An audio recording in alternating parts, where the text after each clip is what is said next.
देखिए मेरी जो इंतहाई ट्रेनिंग है वो कनाडा से हुई है साल 2010 में। तो उसके बाद जब हम मुल्क वापस लौटे तो रिसेशन का दौर था, काफ़ी मुझे खुद और मेरे बैचमेट्स को ना नौकरी मिलने के करके काफ़ी ऊंच नीचे से गुजरना पड़ा। मगर 2015 के बाद जब हालात तफसील होने लग गए तो एविएशन में भी तरक्की का दौर आना शुरू हुआ। जम्मू की पैदाइश है मेरी।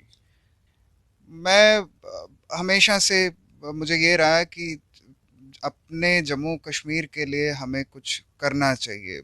मैं थोड़ा उस सोच को नहीं मानता हूँ कि अगर हमने कुछ इल्म हासिल किया है, क्या वो किसी ट्रेनिंग में किया है, क्या डॉक्टर इंजीनियर बन के किया है, तो हम खिदमत बाहर के देशों में जाके करें। हमें अपने मुल्क, अपनी अपनी रियासत के बारे में इंतहाई पहले सोचना चाहिए।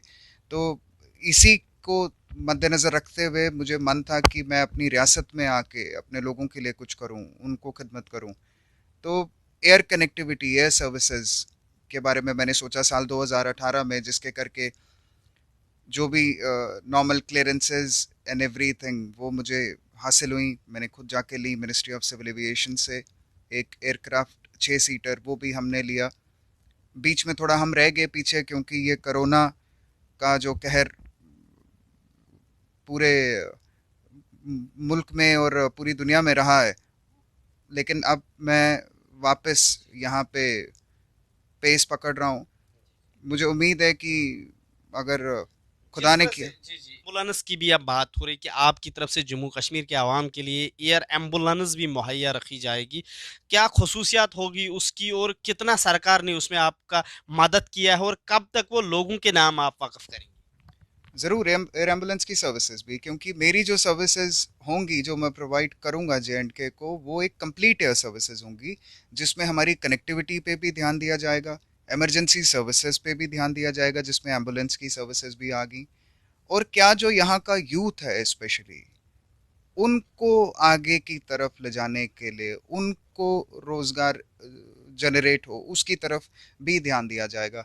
सरकार की अगर मैं बात करूं तो सेंटर गवर्नमेंट के साथ जब मैंने ये क्लियरेंसेस वगैरह ली मिनिस्ट्री ऑफ सिविल एविएशन से, आप माने इस बात को कि जो मौजूदा सरकार है ऑनरेबल प्राइम मिनिस्टर मोदी साहब के अंडर, उस वो ऐसा सिस्टम आज सेट है कि मुझे खुद मुख्तार, खुद साथ होके अफसरों ने बाज़ाब्ता सपोर्ट की, साथ दिया।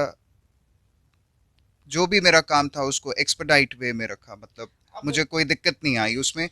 रही बात जो हमारी यूनियन टेरिटरी की एडमिनिस्ट्रेशन है, उसको मैं अब शुरू कर रहा हूँ उनको अप्रोच करना, कोशिश करना। इतना ज़रूर यकीन है कि वहाँ से रिज़ल्ट कुछ ना कुछ पॉजिटिव ही आएगा, क्योंकि ऑलरेडी एविएशन के लिए सिन्हा साहब काफ़ी इनिशिएटिव ले रहे हैं। कहाँ पे कमी है? देखिए एक्सीलरेटेड क्लियरेंसेस जो हैं उसमें से अभी कुछ हैं मुझे जो लेनी है, और कोरोना के करके मैं एक दूसरे एयरक्राफ्ट की प्लानिंग कर रहा हूँ जो कि बाज़ाब्ता 10 सीटर है। अब वो लेने जाने के लिए मुझे हिंदुस्तान में जहाज़ वो अवेलेबल नहीं है। उसके लिए मुझे शायद यूरोप जाना पड़ सकता है, शायद अमेरिका जाना पड़ सकता है। ज़रूर मैं कोशिश में लगाऊं कि जल्दी से जल्दी, साथ के साथ सरकारी, मतलब हमारी स्टेट की एडमिनिस्ट्रेशन से भी बात करके, और जो भी ये दूसरे जहाज़ के प्रोसीजर्स फॉलो अप करके मैं इसको जल्दी से जल्दी स्टेट में शुरू करूं। और खुदा करे हमें ये कोरोना के दौर से थोड़ा दूर रखे, तो ताकि लोग ज़्यादा आगे की तरफ चलें। जी इसमें आपकी फैमिली का किस तरह का साथ रहा और आपने ये कामयाबी हासिल की, किसको आप क्रेडिट देना चाहेंगे? देखिए मैं सिंगल मदर का बेटा हूँ, और मेरी मदर जम्मू में रहती हैं। मेरी मैं नानी के साथ रहता हूँ खुद दिल्ली में। तो मेरी माँ का, मेरी नानी का, मेरी छोटी सिस्टर का सारी मुझे सपोर्ट रही। और इसमें भी मैं सरकार को एक तरफ से तर्ज देना चाहूँगा कि बहुत अच्छे इनिशिएटिव्स हैं उनके लिए जो वो वुमेन एम्पावरमेंट की बात करते हैं, क्योंकि मैं खुद इस बात का एग्जांपल हूँ जिसको एक अकेली माँ ने रेस किया है और मैं इस मुकाम तक पहुँचा हूँ। खैर इसमें आप लोगों की दुआएं और प्यार भी हैं। देखिए अब आगे। जी जी जी कब तक आप लोगों के लिए ये सर्विसेज अब अ, दस्तियाब रखने में कामयाबी हासिल करेंगे? खुदा ने किया तो बहुत जल्दी इस साल के लास्ट तक कहीं ना कहीं मैं ये सर्विसेज यहाँ लाने की कोशिश करूँगा। एक तो दूसरा जहाज़ जो मैं देख रहा हूँ जो कि 9 से 10 सीटर की कोशिश में लगा हुआ हूँ। वो बाहर से हमें लेके आना है, क्या इंडिया में उसकी अवेलेबिलिटी नहीं है, क्या यूरोप से लाना पड़े, क्या अमेरिका से लाना पड़े।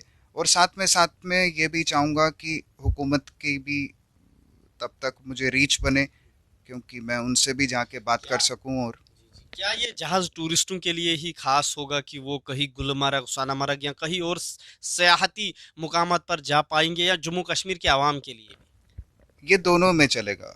फॉर चार्टर पर्पस, मतलब टूरिस्टिक पर्पस में भी चलेगा, और मेडिकल इमरजेंसीज में भी चलेगा। वो कन्वर्ट हो जाता है एयरक्राफ्ट जब आप उसको मेडिकली यूज़ करना चाहते हैं। उसमें हमें सिविल एविएशन अथॉरिटीज़ उसको परमिशंस देती हैं कि you can use this aircraft on both the purposes. मेरी पहली प्रायोरिटी उसमें जो मेडिकल सर्विसेज हैं, इमरजेंसी सर्विसेज हैं, जो भी हमारे छोटे डिस्ट्रिक्ट्स हैं, क्या वो जम्मू के हों, क्या वो श्रीनगर के हों, क्या वो इवन ले के भी हों, हम जिन जिन को आपस में छोटे डिस्ट्रिक्ट्स को बड़े शहरों से कनेक्ट कर सकेंगे और आगे बड़े शहरों को हिंदुस्तान के बाकी शहरों से कन्वर्ट कर सकेंगे, मेरी पहली प्रायोरिटी उस पर रहेगी।